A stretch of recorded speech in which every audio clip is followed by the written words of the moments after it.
అన్నా అన్నా నిన్నే అనకన్నా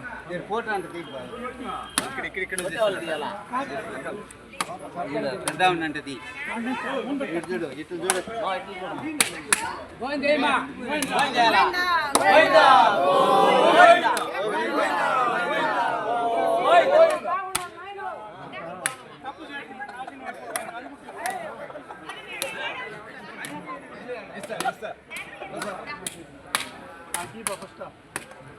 అందరికి ఆయన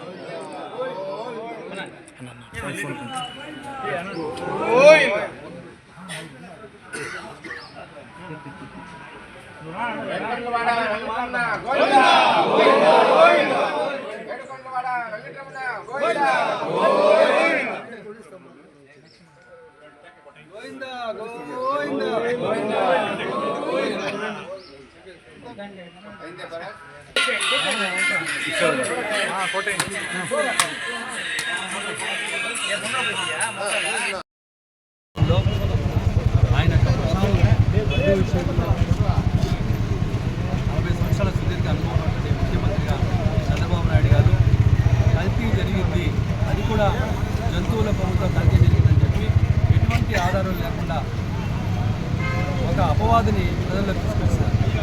ఈ అపవాదు సాక్షాత్తు ప్రపంచ దేశాల్లో ఉన్నటువంటి హిందువుల మనోభావాలు తీవ్రంగా గాయపడడం, వారందరూ కూడా ఆందోళన చెందడం, దీనిలో భాగంగా సుప్రీంకోర్టు కల్పించుకొని దీని మీద ఒక 5 మంది సభ్యులతో ఒక సిట్ అనేది ఏర్పాటు చేశారు.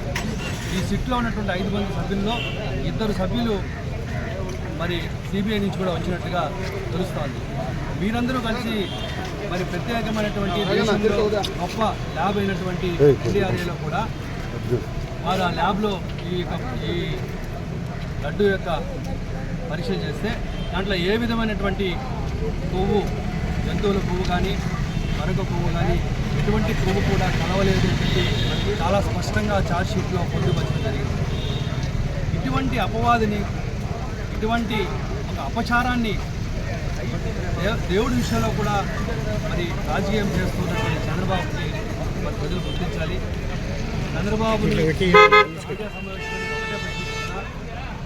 కలియుగదైనటువంటి వెంకటేశ్వర స్వామి విషయంలోనే మీరు రాజకీయం చేస్తున్నారు. ఈ రాజకీయము కావున 40 సంవత్సరాల సుదీర్ఘ అనుభవంలో ప్రజలకి మీరు 3వసారి ముఖ్యమంత్రి అయితే మరి మీకు ప్రజలు అది చేయాల్సిన పని ఈరోజు ప్రజలకి ఏమి తెలియదో దాదాపు 3 లక్షల కోట్ల రూపాయలు మీరు అప్పు తీసుకొచ్చి రాష్ట్రాన్ని అప్పుల కుప్పగా మారుస్తూ 80 సంవత్సరాల ఈ వయసులో ఉన్నటువంటి మీరు ఇంత నీచమైనటువంటి రాజకీయాన్ని పాల్గొంటున్నారే అని ఈరోజు ప్రజలు బాధపడే పరిస్థితి తీసుకొచ్చారు.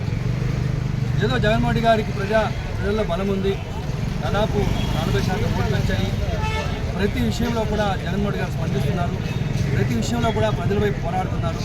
మరి ఆయన యొక్క ప్రజలు ఆయన మీద ఉన్నటువంటి అభిమానాన్ని దెబ్బతీయాలని చెప్పి ప్రజలు ఆయన నాయకత్వాన్ని ఎక్కడ బలపరుస్తారని చెప్పి భయపడి ఈరోజు మత విద్వేషాలను కూడా రచించే విధంగా, మత సామరస్యాలు దెబ్బతీసే విధంగా ఈరోజు లడ్డూ కార్యక్రమంలో కొవ్వు కలిసిందని చెప్పి ఏ విధంగా మంచిదని